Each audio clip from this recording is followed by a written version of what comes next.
Hi, എല്ലാ കൂട്ടുകാർക്കും daily വ്ളോഗ്സിൻ്റെ പുതിയ ഒരു വീഡിയോയിലേക്ക് വീണ്ടും സ്വാഗതം. എല്ലാവരും സുഖമായിട്ടിരിക്കല്ലേ?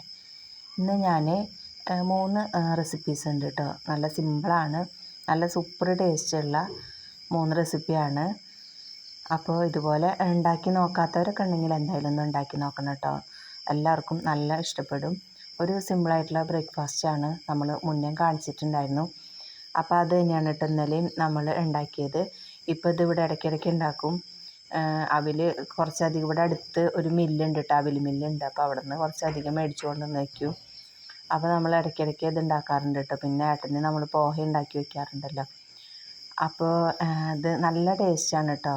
ഒരു പ്രാവശ്യം കഴിച്ചാൽ നിങ്ങൾ ഇടയ്ക്കിടയ്ക്ക് ഉണ്ടാക്കി നോക്കും. അപ്പോൾ അതാണ് ഇന്ന് ഉണ്ടാക്കിയത്. ഞാൻ മുന്നേ പറഞ്ഞിട്ടുണ്ടായിരുന്നു. അവിൽ ഇത്തിരി വെള്ളം ഒഴിച്ചിട്ട് കുതിർത്തുക, എന്നിട്ട് അതിലേക്ക് ശർക്കര ചെറുതാക്കി ചീകിയിട്ട് ഇട്ട് കൊടുക്കുക. പിന്നെ അണ്ടിപ്പരിപ്പാണ് ഞാൻ ചേർത്തത്, കുഞ്ഞിതാക്കി കട്ട് ചെയ്തിട്ട് ഇട്ട് കൊടുത്തിട്ടുണ്ടായിരുന്നു. നിങ്ങൾക്ക് വേണമെങ്കിൽ കപ്പലണ്ടിയോ അണ്ടിപ്പരിപ്പോ ബദാമോ ഒക്കെ നമുക്ക് ചെറുതാക്കി കട്ട് ചെയ്തിട്ട് കൊടുക്കാം. അതിങ്ങനെ ഇടയ്ക്ക് കടിക്കുമ്പോഴാണ് കേട്ടോ അതിൻ്റെ ഒരു ടേസ്റ്റ് കിട്ടണത്. പിന്നെ ഇത്തിരി നെയ്യിലേക്ക് അടുപ്പത്ത് വെച്ചിട്ട് അത് ഒന്ന് അതിലിട്ടിട്ട് ഇങ്ങനെ വഴറ്റിയെടുക്കുക എന്നിട്ട് ചെയ്യുന്നത്. എല്ലാം കൂടി ഒന്ന് നെയ്യിൻ്റെ ഒരു ഫ്ലേവറൊക്കെ കിട്ടാനായിട്ട്. അതിന് ശേഷം അതിലേക്ക് നാളികേരം ചിരകി ഇട്ട് കൊടുത്തു. പിന്നെ അതിലേക്ക് നമുക്ക് ഏലക്ക പൊടിച്ചതോ നല്ല ജീരകം പൊടിച്ചിട്ടൊക്കെ ചേർത്ത് കൊടുക്കാം കേട്ടോ. ഇവിടെ മക്കൾക്ക് ഇഷ്ടമില്ലാത്ത കാരണം കൊണ്ട് ഞാൻ അതൊന്നും ചേർത്തിട്ടില്ല. നല്ല ടേസ്റ്റാണ്. ഒരു പ്രാവശ്യമെങ്കിലും ഒന്ന് ഉണ്ടാക്കി നോക്കണം കേട്ടോ. ഫീഡ്ബാക്ക് നമ്മുടെ വീഡിയോയിൽ അറിയിക്കാനും മറക്കരുത്, ചെയ്ത് നോക്കിയവർ. പിന്നെ ഇതാട്ടോ പിന്നെ നമ്മൾ ഒരു ചിക്കൻ കറി വെക്കാമെന്ന് വിചാരിച്ചു, ഒരു ഗീ റൈസും.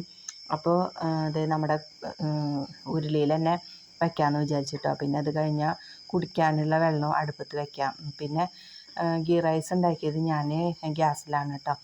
അപ്പോൾ കുറച്ച് ചോറേ വേണ്ടുള്ളൂ. പിന്നെ അതിന് വേണ്ടിയിട്ട് നമ്മുടെ ബിരിയാണി ചെമ്പാണെങ്കിൽ ഇത്തിരി വലുതാണ് കേട്ടോ. അപ്പോൾ അതൊന്നും ഇനി അടുപ്പത്ത് വെച്ചിട്ട് കഴുകാനാക്കണ്ടെന്ന് വിചാരിച്ചിട്ട് കുറച്ച് ചോറേ വെച്ചോളൂ. അത് തന്നെ ഒരാൾക്കും കൂടിയും കഴിക്കാനുള്ളത് ബാക്കിയായിട്ടുണ്ടായിരുന്നു കേട്ടോ. ഇപ്പോൾ എല്ലാവരും ഞാൻ പറയാറില്ലേ, ചിക്കനൊക്കെയാണ് അധികം കഴിക്കുക, റൈസൊക്കെ കുറച്ചേ കഴിക്കാറുള്ളൂ. അപ്പോൾ ഞാനത് ഇപ്പോൾ ഉള്ളിൽ ഗ്യാസിലാണ് കേട്ടോ വെച്ചത്. അങ്ങനെ ഇതേ നമ്മുടെ ഉരുളിയൊക്കെ അടുപ്പത്ത് വെച്ചിട്ടുണ്ടായിരുന്നു. അപ്പോൾ തലേദിവസം ഏട്ടൻ വരുമ്പോൾ ചിക്കൻ കൊണ്ടുവന്നിട്ടുണ്ടായിരുന്നു. അപ്പോൾ അതൊക്കെ ഞാൻ എന്നും ചെയ്യുന്ന പോലെ ഉപ്പും മുളകും മഞ്ഞൾപ്പൊടിയും ഇത്തിരി കുരുമുളക് പൊടിയും പിന്നെ ഇത്തിരി ലെമൺ ജ്യൂസും കൂടിയിട്ട് ഒഴിച്ചിട്ട് മിക്സ് ചെയ്തിട്ട് അങ്ങനെ എടുത്ത് വെച്ചിട്ടുണ്ടായിരുന്നു കേട്ടോ. പിന്നെ ഇപ്പോൾ രാവിലെ എടുത്ത് ഉണ്ടാക്കാൻ എളുപ്പമാണ്. അപ്പോൾ അതേ ഞാൻ സവോളയൊക്കെ കട്ട് ചെയ്തു, പിന്നെ തക്കാളിയും ഒക്കെ കട്ട് ചെയ്ത് വെച്ചു. പിന്നെ വെളുത്തുള്ളിയും ഇഞ്ചിയൊക്കെ ഉണ്ടല്ലോ, അതൊക്കെ ചതച്ച് അടുത്ത് കൊണ്ടുവന്ന് വെച്ചു കേട്ടോ. പിന്നെ അത് ഉണ്ടാക്കുകയല്ലേ വേണ്ടുള്ളൂ. അതിൻ്റെ ഇടയ്ക്ക് ഞാൻ പോയിട്ട് അരി കഴുകിയിട്ട് അത് കുതിർത്താനായിട്ട് ഇട്ട് വെച്ചിട്ടുണ്ടായിരുന്നു, നമ്മുടെ ഗീ റൈസ് ഉണ്ടാക്കാനായിട്ട്. അപ്പോൾ ഇതിൽ പ്രത്യേകിച്ചൊന്നുമില്ല, സാധാരണ നമ്മൾ ചിക്കൻ കറിയൊക്കെ വയ്ക്കുന്ന പോലെ തന്നെയാണ് കേട്ടോ. പക്ഷേ അതിലേക്ക് ഞാൻ കൂടുതലായിട്ടെന്ന് പറയുമ്പോൾ നമ്മുടെ കസൂരി മേത്തി ഉണ്ടല്ലോ, അത് ചേർത്ത് കൊടുത്തിട്ടുണ്ടായിരുന്നു.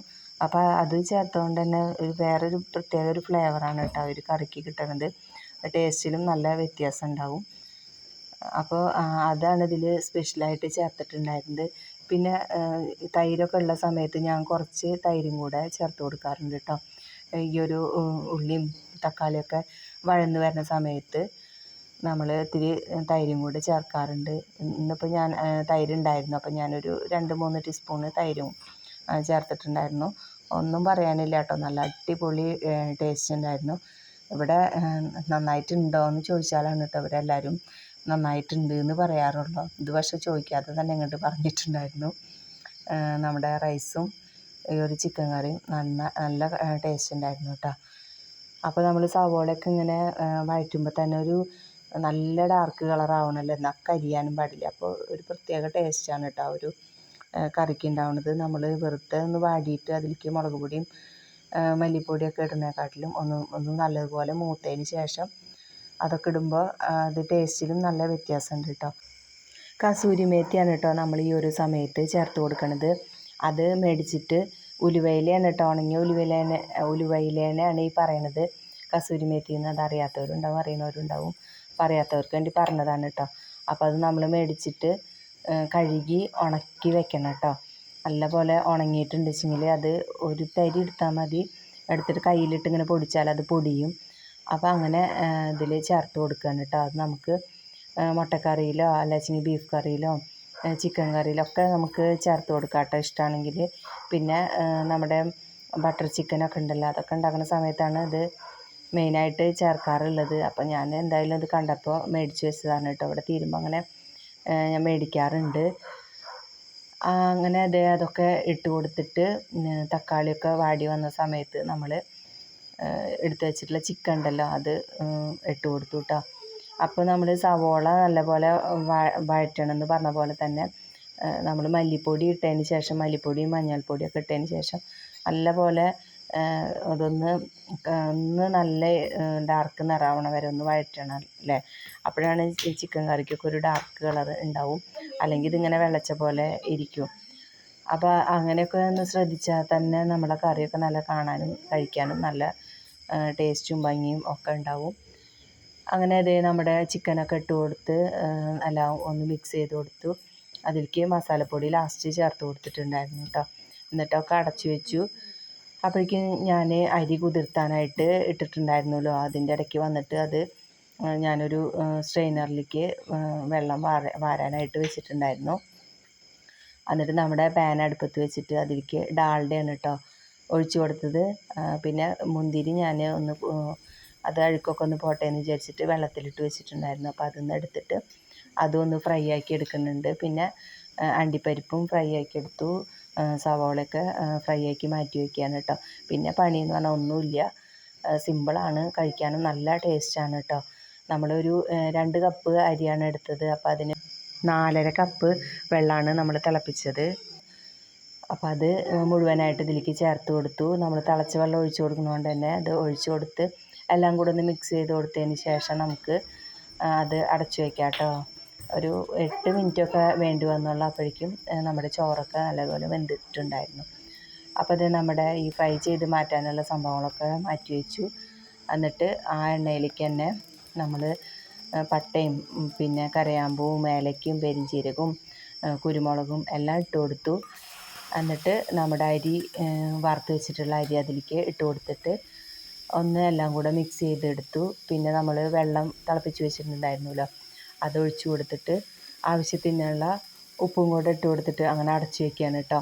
അപ്പോൾ ഇത് കഴിഞ്ഞപ്പോഴേക്കും ഞാൻ ചിക്കൻ കറി ചെന്ന് നോക്കിയപ്പോൾ അതായിട്ടുണ്ടായിരുന്നു. അപ്പോൾ അത് ഇറക്കി വെച്ചിട്ട് ഞാൻ വെള്ളം കുടിക്കാനായിട്ടുള്ള വെള്ളം തിളപ്പിക്കാനായിട്ട് വെച്ചു കേട്ടോ. ഇത്തിരി കഴിഞ്ഞ് നമ്മളതൊക്കെ ഇതിൽ വീഡിയോ എടുത്ത് വെച്ചിട്ടുണ്ടായിരുന്നു. നമ്മുടെ കഴിഞ്ഞ വീഡിയോ അപ്ലോഡ് ചെയ്തപ്പോൾ എന്നും ഓരോരോ എക്സ്ക്യൂസ് ഉണ്ട് അല്ലേ. അപ്പോൾ എന്താ പറയുക, നമ്മുടെ കഴിഞ്ഞ വീഡിയോ ഉണ്ടല്ലോ ഒന്ന് രാവിലെ ഇട്ടത്, അത് ഞാൻ എഡിറ്റ് ചെയ്ത് അപ്ലോഡ് ചെയ്തതിന് ശേഷം നമ്മൾ അടുത്ത വീഡിയോ എടുക്കുമ്പോഴേക്കും ഫോൺ ഹാങ് ആവുകയാണ് കേട്ടോ. അപ്പോൾ ഞാൻ എടുത്ത് വെച്ച വീഡിയോസൊക്കെ ഡിലീറ്റ് ചെയ്യാറുണ്ട്. ആ സമയത്ത് നമ്മുടെ ചിക്കൻ കറിയും അതിൽ കുറച്ച് ഡിലീറ്റായി പോയിട്ട് ലാസ്റ്റ് ഭാഗം. അപ്പോൾ അത് ഞാൻ ഇതിൽ എഡിറ്റ് ചെയ്ത് ചേർത്തിട്ടുണ്ടായിരുന്നതാണ്. അത് ഗാലറിയിൽ നിന്ന് പോയ കാരണം കൊണ്ട് ഇതിൽ നിന്നും അത് പോയിട്ടോ. അപ്പോൾ പിന്നെ അത് പിന്നെ കാണിക്കാനായിട്ട് പറ്റിയില്ല. ഞാൻ ഇതൊക്കെ വിളമ്പി വെച്ചിട്ടൊക്കെ എടുത്ത് വെച്ചിട്ടുണ്ടായിരുന്നു. അതൊക്കെ നമ്മുടെ കയ്യിൽ നിന്ന് മിസ്സായിപ്പോയി. അപ്പോൾ അതൊരു ഇത്തിരി നേരം ഞാൻ അടച്ച് വെച്ചിട്ട് നോക്കുമ്പോഴേക്കും ഇതൊക്കെ നല്ല വെന്ത് ഒട്ടി പിടിക്കുകയോ അങ്ങനെയൊന്നും ഉണ്ടായിട്ടില്ല കേട്ടോ. നല്ല കറക്റ്റ് വേവായിട്ടുണ്ടായിരുന്നു. അപ്പോൾ ആ സമയത്ത് അതിലേക്ക് കുറച്ച് 1 ടീസ്പൂണ് നെയ്യ് ചേർത്ത് കൊടുത്തു. പിന്നെ നമ്മൾ ഫ്രൈ ചെയ്ത് മാറ്റി വെച്ചിട്ടുള്ള സവോളയും അണ്ടിപ്പരിപ്പും മുന്തിരിയൊക്കെ അതിൻ്റെ മീതെ അതേപോലെ ഒന്ന് ഇട്ട് കൊടുത്തു. എന്നിട്ട് അതങ്ങനെ അടച്ചു വെച്ചു. അപ്പോൾ കഴിക്കാനുള്ള സമയമൊന്നും ആയിട്ടുണ്ടായിരുന്നില്ല കേട്ടോ. ഇവിടുന്ന് അര-മുക്കാൽ മണിക്കൂറൊക്കെ കഴിഞ്ഞിട്ടാണ് നമ്മൾ കഴിച്ചത്. അപ്പോൾ നല്ല അടിപൊളി ആയിട്ടുണ്ടായിരുന്നു. അപ്പോൾ ഇനിയും ഗീ റൈസൊക്കെ ഉണ്ടാക്കിയിട്ട് ശരിയാവില്ല എന്നാരും പറയരുതിട്ട്, അതുപോലെ എന്തായാലും ഒന്ന് ഉണ്ടാക്കി നോക്കണേ. അപ്പോൾ ഇന്നത്തെ നമ്മുടെ വീഡിയോ ഇത്രയേ ഉള്ളൂ. നിങ്ങൾക്ക് എല്ലാവർക്കും ഇഷ്ടപ്പെട്ടു എന്ന് വിചാരിക്കുന്നു. പെട്ടെന്ന് തന്നെ പുതിയൊരു വീഡിയോ ആയിട്ട് കാണാം. അതുവരെ എൻ്റെ എല്ലാ കൂട്ടുകാർക്കും ബായ്.